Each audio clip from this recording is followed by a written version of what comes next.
तर आज होते बब्याचे बोरनान. थोड्याशा गडबडीमुळे जास्त डेकोरेशन नाही करता आले, पण बब्याला मात्र अगदी कृष्णाप्रमाणे तयार केले होते. त्याला मी तयार केलेले तिळाचे दागिने घातले होते. हे बब्याचे 4थे बोरनान आहे. बोरनान म्हणजे मकर संक्रांतीच्या काळात लहान मुलांसाठी साधारण 5 वर्षापर्यंत केला जाणारा एक पारंपरिक विधी आहे, जो बाळाचे वाईट शक्तींपासून रक्षण करण्यासाठी व निसर्गाशी जवळीक साधण्यासाठी केला जातो. तुम्ही म्हणाल ते कसं काय? तर यामध्ये बोर, ऊस, शेंगदाणे, गाजर, चिरमुरे, तिळाचे पदार्थ वापरून बाळाला बोरनान घातले जाते.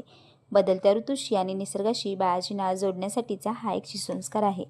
तर पहिला सगळ्यांनी बब्याची आरती करून घेतली. औक्षण म्हणजे त्याच्या भरभराटीची कामना करून घेतली. त्यानंतर सगळ्यांनी गोळ्या, बिस्किटे, चिरमुरे, शेंगदाणे, गाजर हे सर्व त्याच्या अंगावर घातले. हे घालण्याचे कारण म्हणजे सर्व पदार्थांची ओळख, ती खायची सवय मुलांना लागावी, यासाठी हे बोरनान केलं जातं.